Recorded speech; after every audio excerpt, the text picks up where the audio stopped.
कोई सेमिनार देने बैठा हूँ, क्योंकि सभी गुरुजन मेरे आगे, सभी वयोवृद्ध और ज्ञानवृद्ध, और मैं आप सबके सामने खड़ा हूँ। कृपा करके मेरी बातों को ध्यान से सुनिए, और जो वेदानुकूल न लगे वो तुरंत मुझे बता दो, जिससे कि मैं अपने ज्ञान को शुद्ध कर सकूं।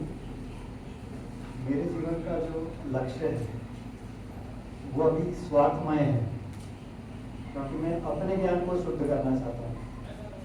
तो इसमें मुझे सभी गुरुजनों की और जो भी उपस्थित हैं, जो ऑनलाइन उपस्थित हैं, सभी की सहायता की अपेक्षा है।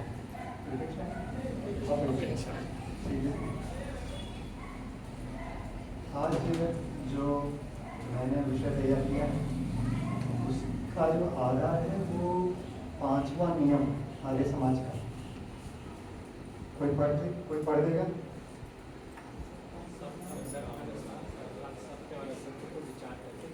कोई बच्चा जोर से बोलेगा?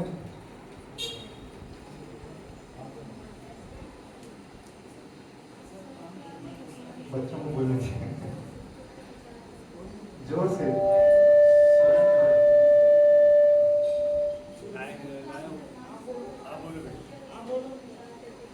बहुत बहुत धन्यवाद। सब काम धर्मानुसार अर्थात सत्य और असत्य को विचार करके करना चाहिए। एक कहानी है काल्पनिक, उससे शुरू करते हैं। मेरे परिवार का उदाहरण लेता हूँ। मान लीजिए परिवार में दैनिक यज्ञ होता है। यज्ञ में ईश्वर स्तुति प्रार्थना के मंत्र पढ़े जाते हैं। और उन मंत्रों में जो दूसरा मंत्र है हिरण्यगर्भ, उसका जो भावार्थ है, उसके भावार्थ में लिखा है योग भक्ति तप द्वारा तुझको पावे हम अंतर्यामी। बच्चों जरा ध्यान से सुनना, तभी मैं प्रश्न पूछूंगा। ठीक है? योग भक्ति तप द्वारा तुझको पावे हम अंतर्यामी, इसका क्या अर्थ हुआ है? आपको हिंदी समझ में आती है? हाँ जी, क्या समझ में आया आपको? हाँ जी, हाँ बोलिए, कोई बात। हाँ,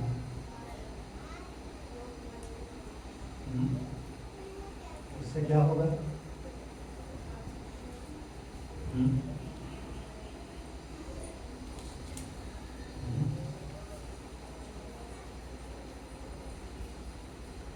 ठीक, धन्यवाद। और कोई बोलना चाहेंगे?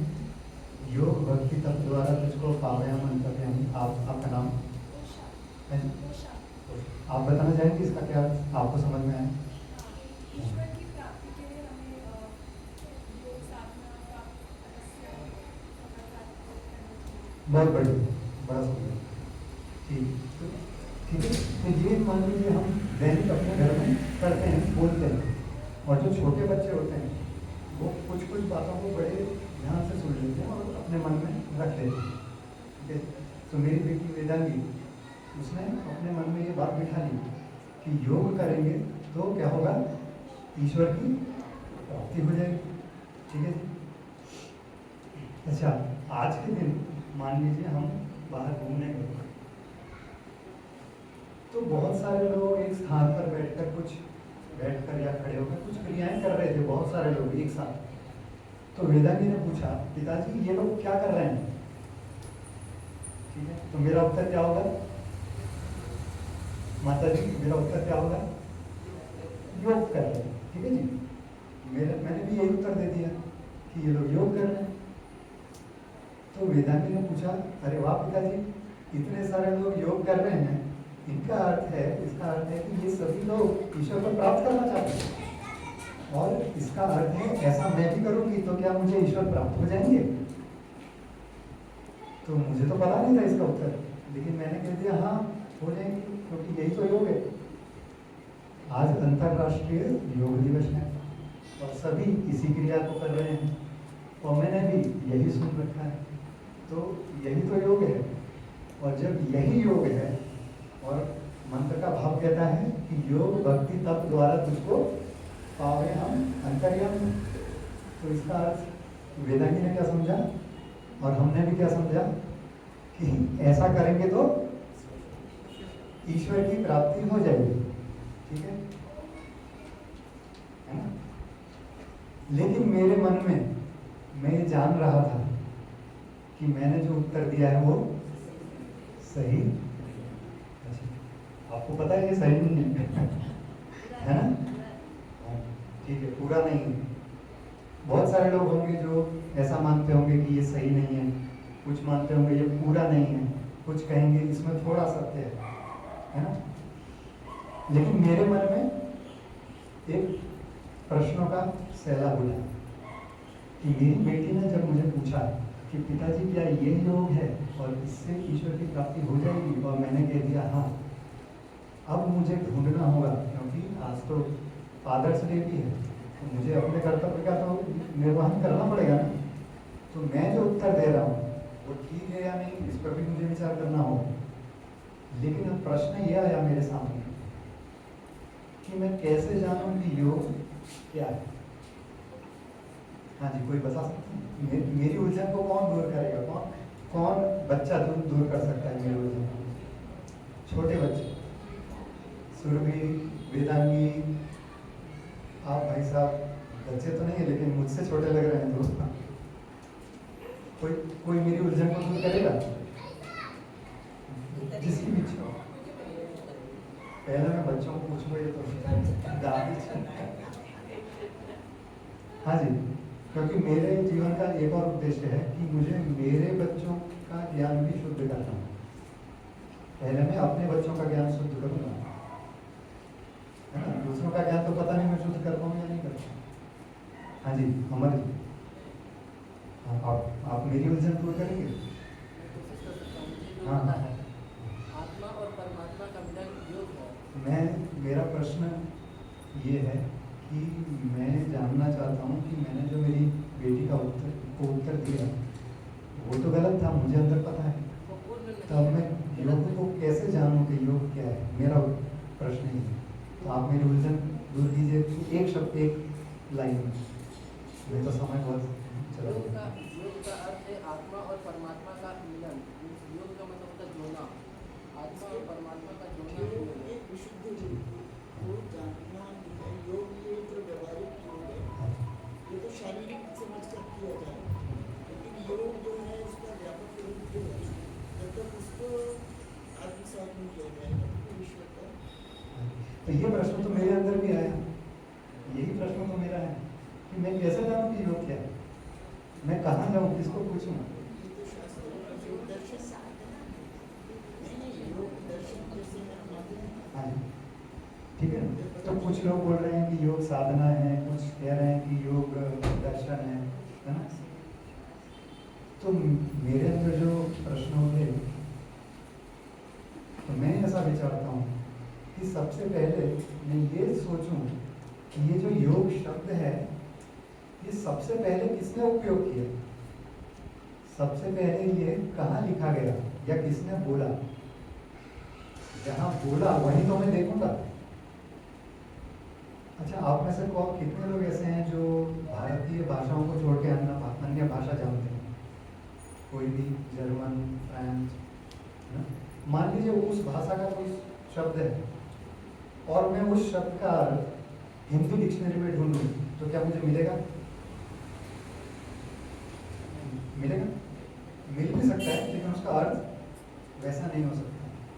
तो जो मैं विचारता हूँ, जो मैंने विचारा अपनी बेटी को सही उत्तर देने के लिए, वो ये था कि पहले मैं ये पता करूँ कि ये योग शब्द कहाँ से उत्पन्न हुआ, किसने बताया। तो काफ़ी लोगों से पूछा, मैंने पुरोहित जी से भी पूछा, उन्होंने बताया कि यह योग शब्द तो वेद का शब्द है। ठीक है ना पुरोहित? तो फिर मुझे कहाँ जाना पड़ा? वेद। लेकिन अब वेद कहाँ मिलेंगे? कौन वेद का सत्य ज्ञान देता है? हाँ भाई साहब, आप वेद का सत्य ज्ञान मुझे ढूंढना है तो मैं कहाँ जाऊँगा? अरे समाज आएंगे, अच्छा, आप जुड़े हुए हैं पहले से? अच्छा, बहुत बहुत बहुत बढ़िया, आपका स्वागत है। तो मैं गया आर्य समाज। आर्य समाज से मैंने पूछा कि ये योग के विषय में बताइए। तो कुमार जी ने कहा कि ये पुस्तक है और ये एक ऋषि ने लिखी है, महर्षि ने लिखी है। क्या नाम था उनका? क्या नाम है? पतंजलि। उन्होंने कहा ये महर्षि पतंजलि जी की पुस्तक है, इसका नाम योग दर्शन। मैंने कहा ये तो बड़ा रोचक लग रहा है, नाम ही योग दर्शन है, तो क्यों ना इसी को पढ़ा जाए। ठीक है जी। तभी मैं अपने बेटी को कम से कम इसमें जो योग लिखा है उसके बारे में बता पाऊँ। अन्य कौन क्या मान रहा है उससे मुझे कोई लेना देना है ही नहीं।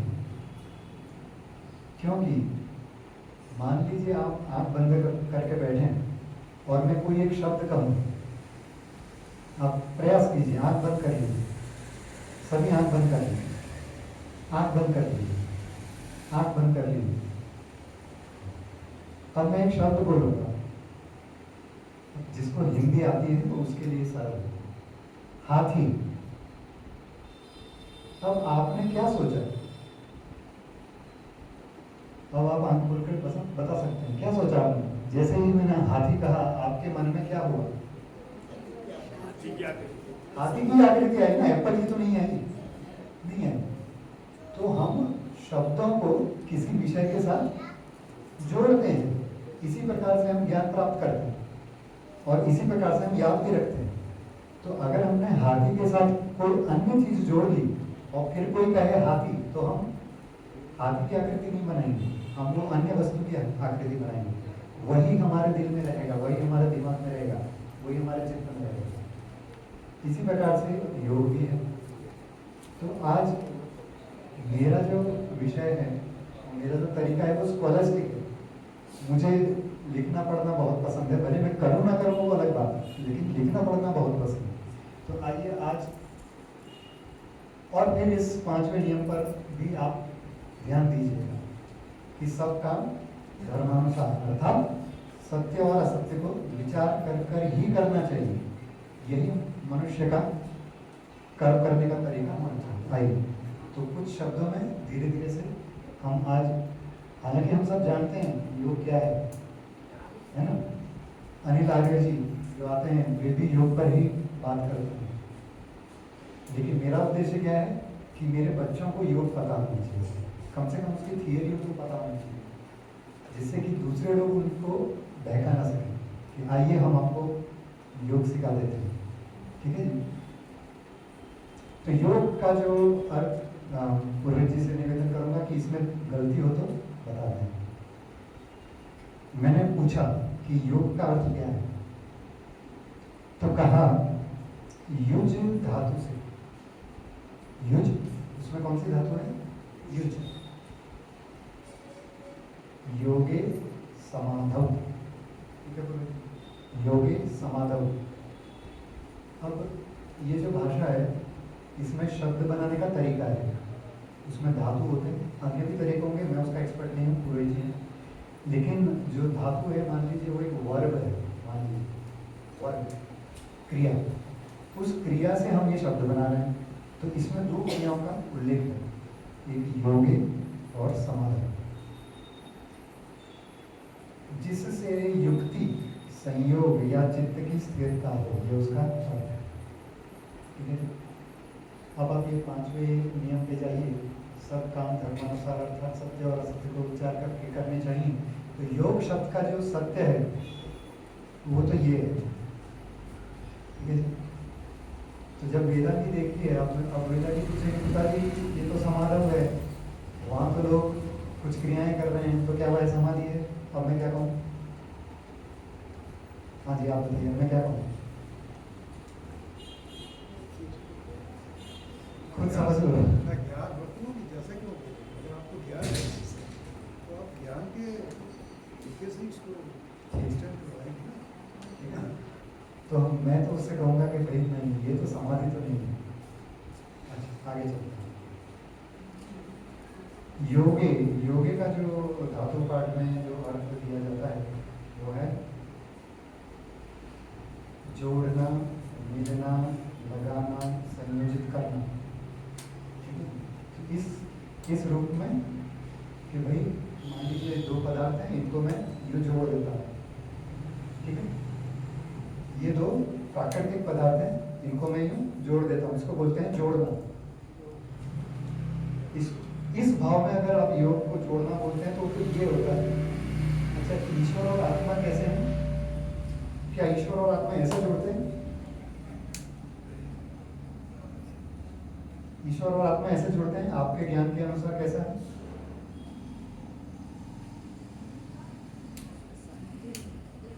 माता जी आप बताएं, ईश्वर और आत्मा ऐसे जुड़ जाते हैं? नहीं जुड़ते हैं। अच्छा, ऐसे जुड़ जाते हैं। ठीक है, कुछ लोग बोलते हैं कि एक रूप हो जाते हैं, कुछ लोग बोलते हैं कि नहीं जुड़ते हैं, है ना। ऐसे नहीं जुड़ सकते वो, क्यों? क्योंकि वो प्राकृतिक पदार्थ ही नहीं है। प्राकृतिक पदार्थ ऐसे जुड़ता है ना, वो तो चेतन पदार्थ, वो इस प्रकार से कभी नहीं जुड़ सकते। क्यों? क्योंकि कोई स्कोप ही नहीं है। ईश्वर में ही आत्मा डूबी हुई है, आत्मा में ईश्वर है, तो इस तरह जुड़ने का कोई अर्थ होता ही नहीं। ठीक है जी। तो ऋषि पतंजलि जी ने जो कहा उसके अनुसार तो इस प्रकार से जुड़ना तो योग नहीं है, मतलब जो जिसे हम योग मान लें ईश्वर और आत्मा का। तो क्या हुआ? बचा समाधव।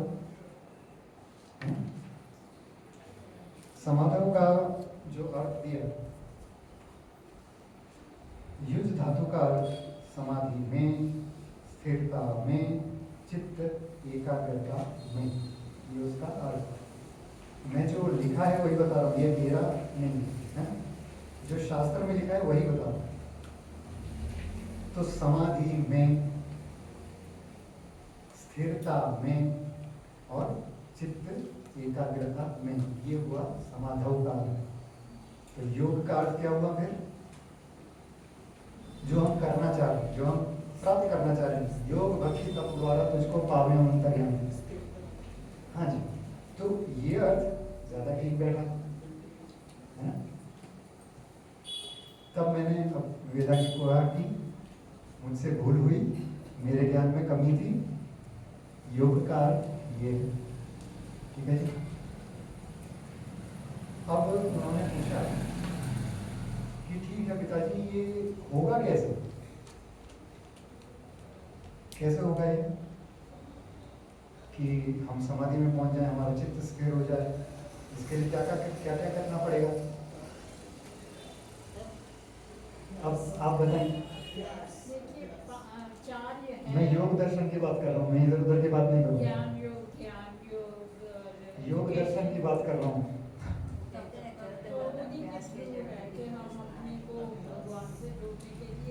चाहे हम भजन कैसे? बोलते हैं तो भी हम उससे एक हो जाते हैं, अगर हम ध्यान में होते हैं तो भी उससे एक होते हैं। मतलब हम एक होने के लिए हमें कुछ फोकस, हम उस पर फोकस करेंगे तभी होगा। तो मैं जो बात कर रहा हूँ वो मेरे बच्चों को सत्य बताने की बात कर रहा हूँ, और वो योग दर्शन में मैंने मान लिया, उससे बात की बात मैं सुनूंगा भी नहीं, मान लिया। योग दर्शन क्या कहते हैं कि इसके 8 अंग उन्होंने बताया। कितने अंग हैं? 8। किस किस को याद है 8 अंग? मैं जानता हूँ आपको याद है, और किसको याद है? बच्चों, सुरभि जी, 8 अंग याद है योग के? किसको याद है बच्चों में? और आपको याद है? बड़ों में? बड़ों में तो बहुत सारों को याद होने चाहिए। बड़ों में किस किस को याद है? 1 2 3 पुरोहित जी, आप याद है आपको? हाँ जी, आपको याद है? ठीक है, आप बोलिए। हाँ जी, हाँ जी बोलिए।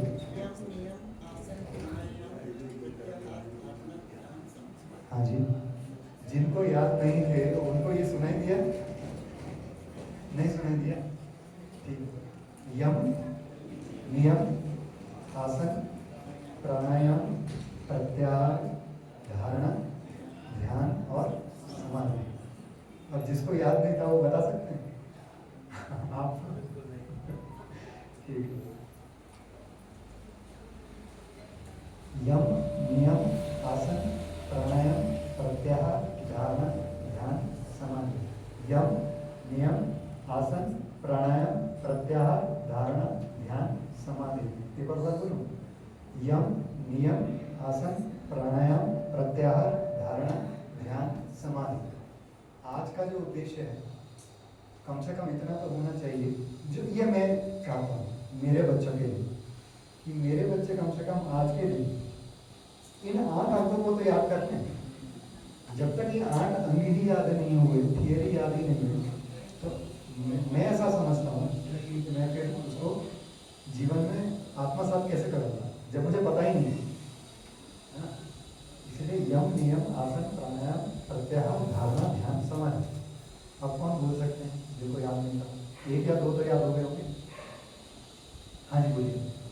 यम नियम आसन प्रत्याहार ध्यान धारणा समाधि। बहुत बढ़िया। कुछ मिस्टेक हुई लेकिन आपने याद किया, उसके लिए आपका बहुत बहुत धन्यवाद। युवाओं से यही अपेक्षा है। हमें आज के दिन, क्योंकि आज अंतर्राष्ट्रीय योग दिवस है, आज के दिन कम से कम इतना तो याद करना ही है। क्या हम ये संकल्प ले सकते हैं युवा लोग कि हम करेंगे इसको याद, है ना? तब जाकर के हम 5वें नियम पे खरे उतर सकते हैं।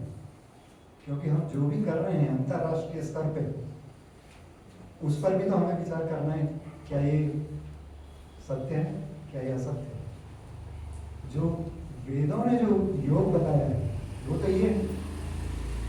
अब हम सभी स्वतंत्र हैं अपनी इच्छा से किसी चीज को मानने या न मानने के लिए। हमारा हाथ कोई पकड़ नहीं सकता, लेकिन जो मेरे बच्चे हैं उनका तो हाथ मैं पकड़ूंगा और उनको तो मैं हाथ से पकड़ के सही ही सिखाऊंगा, है ना निरंजन? ठीक है, आइए, समय 5 मिनट है, उसमें जितना हो जाता है और आगे बढ़ते हैं। अब ये जो 8 अंग बताए, इनको भी थियोरिटिकली जान लेते हैं, जो उनके शब्दों का अर्थ है। सबसे पहला जो पढ़ने पढ़ाने का जो तरीका है जो ऋषि ने बताया वो क्या है? थोड़ा सा टॉपिक से हट जाता हूँ। ऋषि ने क्या पठन पाठन की विधि बताई? सबसे पहले वर्णोच्चारण।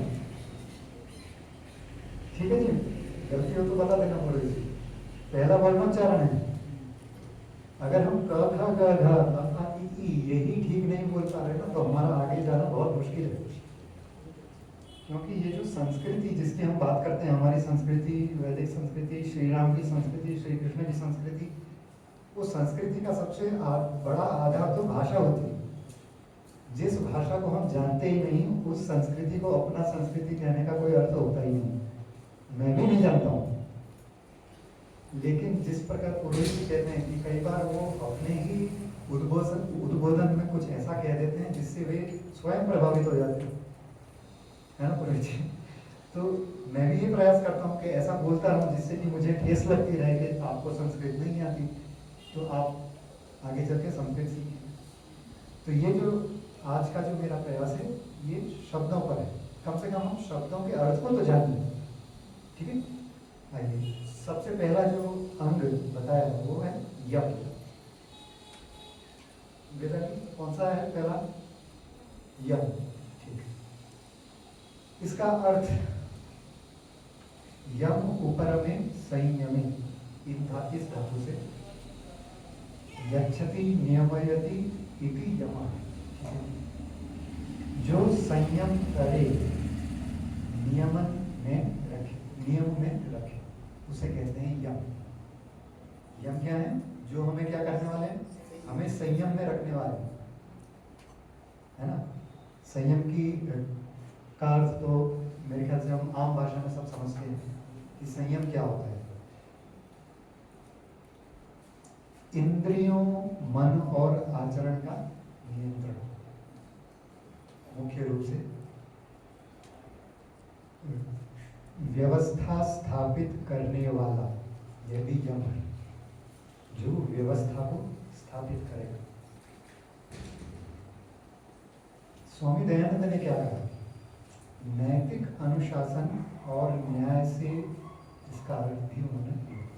नैतिक अनुशासन और न्याय, नैतिक, मॉरल, इंग्लिश में मेरे ख्याल से मॉरल कहते हैं, मॉरल कहते हैं, है ना? नैतिक कोई हमें आकर के कहने वाला नहीं है कि ऐसा करो ऐसा मत करो, लेकिन क्योंकि हम इस संस्कृति की बात करते हैं, वेदों की बात करते हैं, योग की बात करते हैं, तो हम स्वयं ही इन चीजों पे आचरण करेंगे।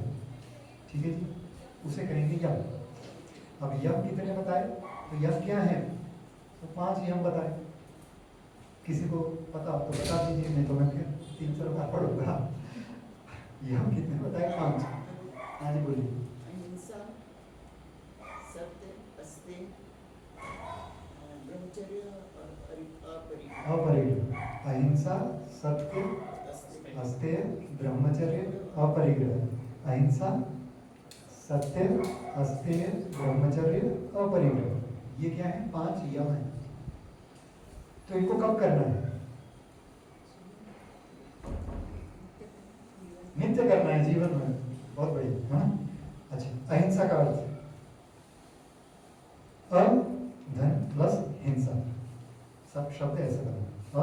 अहिंसा, हिंसा धातु जो है, हिंस धातु है उसमें, हिंसा में पीड़न या हानि पहुंचाना, अनावश्यक या अन्याय रूप से किसी को पीड़ा या हानि पहुंचाना।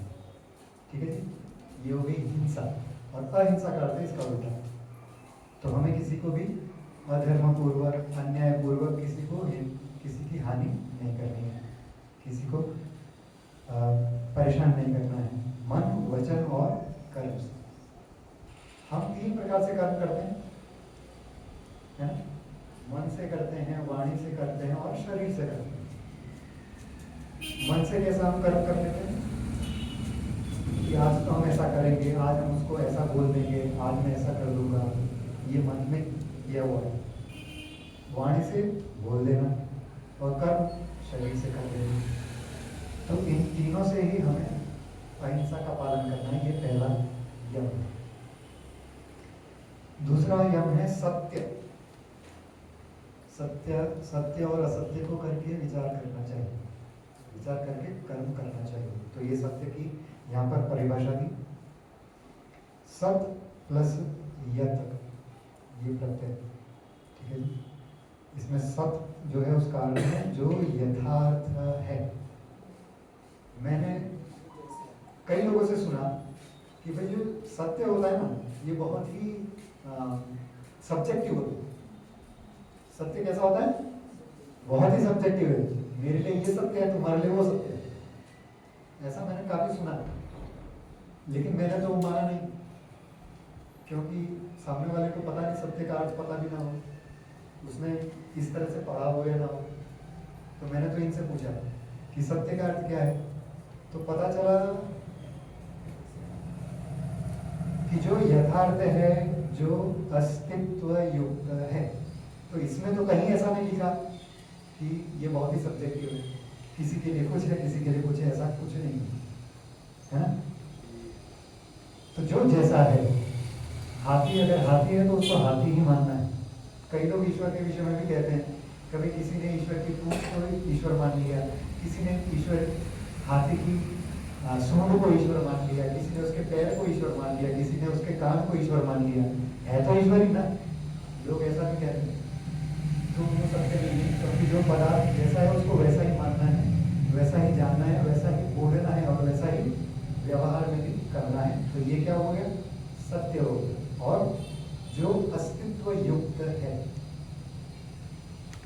अर्थ जिसका एग्जिस्टेंस है, the one that exists, वही सत्य है। तो कितनी वस्तुएं सत्य हैं, आप नहीं बोलेंगे।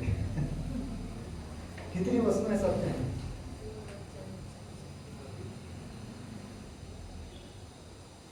कितनी वस्तुएं सत्य हैं इस सृष्टि में? वेद के अनुसार हिंट दे देते हैं, आप बोलेंगे महाशय जी?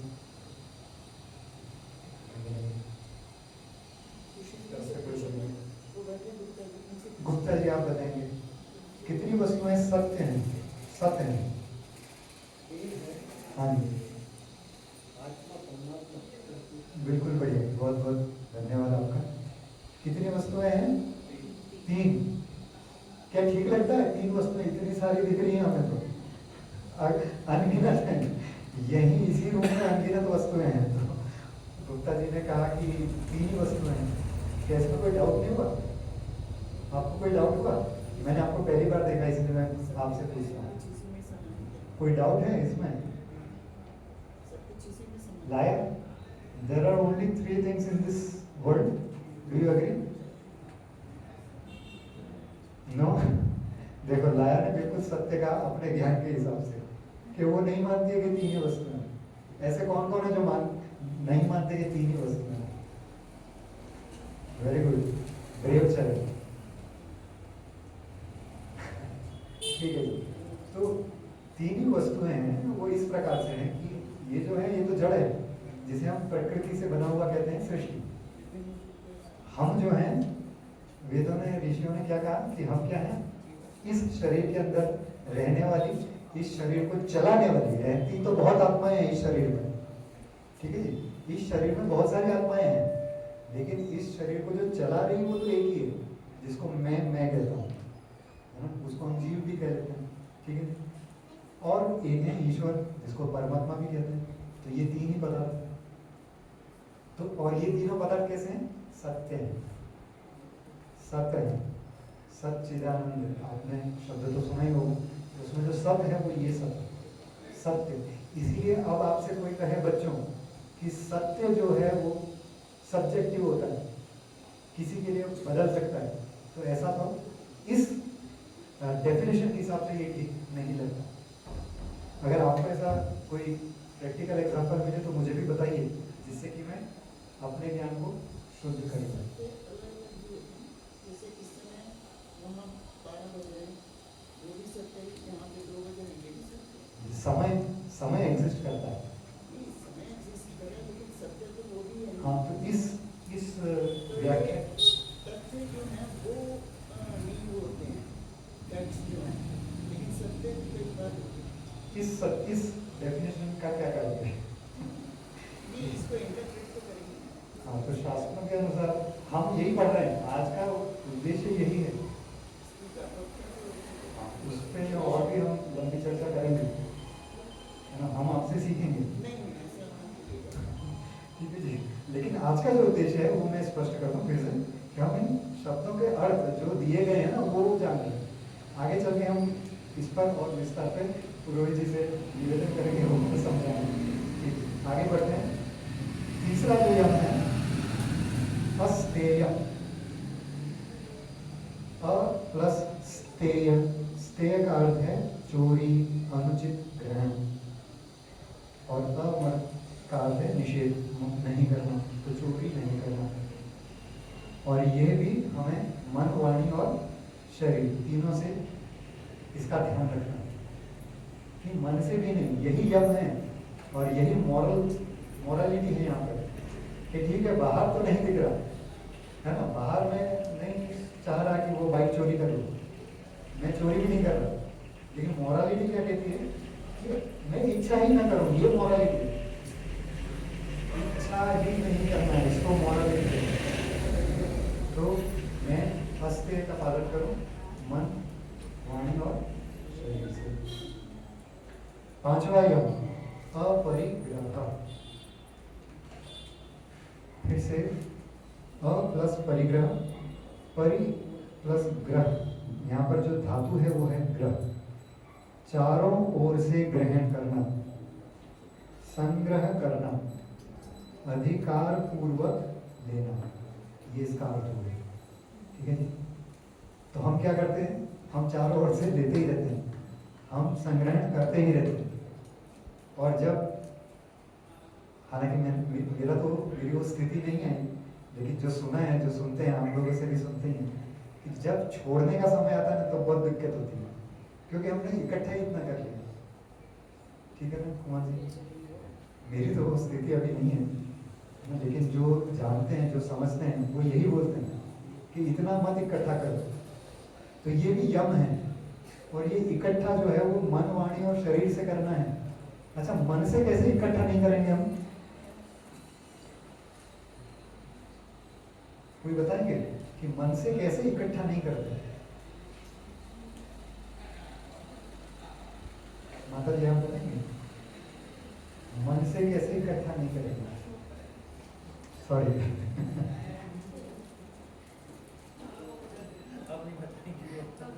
बहन जी, दीदी, नहीं मैं दिखने में बड़ा हूँ, बाकी मैं उतना बड़ा नहीं हूँ। ठीक है, अमर जी आप बताएंगे मन से कैसे संग्रहण नहीं करना? मन से किसी के प्रति बुराई हो गई, ये सभी संग्रह, बुराई हो गया, किसी के प्रति बदले की भावना हो गई, ये सभी संग्रह नहीं करना चाहिए। किसी के बारे में आप पहले से मतलब बुरे विचार दिए हुए वो सबको निकाल देना चाहिए, वो संग्रह करके रखना नहीं चाहिए मन में। बहुत बहुत धन्यवाद। अच्छा, मन में हम क्या करते हैं, विचार ही तो रखते हैं, तो अनावश्यक विचार को नहीं रखना। ठीक है गुरु जी, आप कुछ इसमें जोड़ना चाहेंगे? धन्यवाद, धन्यवाद गुरु जी। तो हमें मन, वाणी और शरीर से कुछ भी अनावश्यक इकट्ठा नहीं करके रखना। तो ये हो गए यम, 5 यम हो गए। अहिंसा, सत्य, अस्तेय, ब्रह्मचर्य, अपरिग्रह। अच्छा, ब्रह्मचर्य रह गया। ब्रह्मचर्य का अर्थ ब्रह्म प्लस चर्य, चर गतौ आचरणे धातु से जो ब्रह्म में आचरण करे वह ब्रह्मचारी। ऐसा एक इसका अर्थ है ब्रह्मचारी का, जो ब्रह्म में आचरण करे। और ब्रह्म में आचरण करना ब्रह्मचर्य। तो ये ब्रह्म क्या है? हम ब्रह्म किसको मानते हैं? हम ब्रह्म किसको मानते हैं? हाँ जी, ईश्वर को हम ब्रह्म मानते हैं। ठीक है माता जी, आपको तो माता जी कह सकता हूँ। अच्छा, ये जो माता जो शब्द है इसका अर्थ जानते हैं? पुरोहित जी बताएंगे, एक थोड़ी आप कृपा कीजिए, माता का अर्थ स्पष्ट कीजिए आप। हाँ, क्योंकि मैं किसी को माता कह दूँ और बुरा लगे तो मेरे पास लिखा हुआ नहीं है, मैं नहीं कह सकता। माँ जो जन्म देती है, अच्छा, हम रेस्पेक्ट से बोलाना जी बोला। अब माता का अर्थ? माता कहने से प्रयोजन ये है कि जब आप किसी को माता कहते हैं तो आप निष्पाप होते हैं। अगर आपने माता शब्द प्रयोग कर दिया ना, माता अपने में ऐसा शब्द है, स्त्री के जो विभिन्न रूप है उसमें सबसे जो पवित्र है वो माता का स्वरूप है। और जब आप माता कहते हैं तो इसका मतलब है कि आप निष्पाप की अभिव्यक्ति है। ये धन्यवाद। और कोई कुछ कहना चाहेगा माता के विषय में? माँ ने त्याग की भावना की, वो सब कुछ छोड़ सकती है। आदरणीय लेकिन मुझे माता का ना ऐसा शब्द, ऐसा अर्थ नहीं मिला जो शब्द अर्थ है। ठीक, आगे बढ़े। ब्रह्मचर्य, ब्रह्म हम अधिकतर किसको मानते हैं? ईश्वर को, है ना? अच्छा, तो यहाँ पर जो अर्थ दिया है ब्रह्म का शास्त्रों के अनुसार, गलती हो तो बता दीजिए, वो है विद्या। पहला अर्थ क्या है? विद्या। दूसरा है वेद, वेद। ठीक है जी, ये जो 4 वेद जो हैं इनकी बात कर रहे हैं, वेद। तीसरा अर्थ दिया है सत्य, और चौथा दिया है महान तत्व। महान तत्व, तो मैं समझता हूँ ये जो महान तत्व है इसी के कारण ईश्वर को हम ब्रह्म कहते हैं, क्योंकि ईश्वर बहुत महान है। लेकिन इसके ये अर्थ भी हैं, विद्या, वेद और सत्य। कम से कम इतना मुझे मिला। तो इनमें विचरण करते रहना, विचरण मतलब इन्हीं में रहना,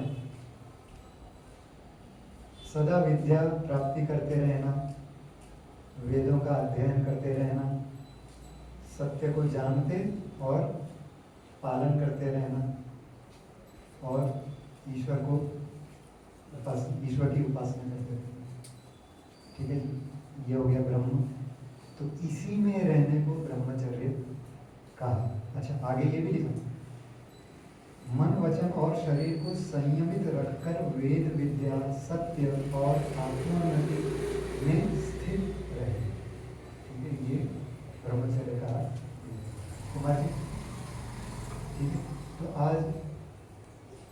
अंतर्राष्ट्रीय योग दिवस के उपलक्ष्य में मैं चाहता था कि मेरी बेटी योग के विषय में जो वेदोक्त सत्य है वो जाने। किसी के मन की बात मुझे उसे नहीं सिखानी और ना मुझे सीखनी, ऐसा मैं संकल्प लेता हूँ। आप सभी लोगों ने ध्यान से सुना, काफ़ी लोगों को समझ भी आया ऐसा मुझे देखकर लगा, और काफ़ी लोगों को नहीं भी आया ऐसा भी मुझे देखकर लगा। जिनको समझ में आया उनको बहुत बहुत धन्यवाद, और जिनको नहीं समझ में आया उनको भी बहुत बहुत धन्यवाद। और कथुरिया जी का भी बहुत बहुत धन्यवाद कि कुछ समय तो उन्होंने मुझे बचाए रखा कि मैं वहाँ बैठा रहा। बहुत बहुत धन्यवाद। नमस्ते।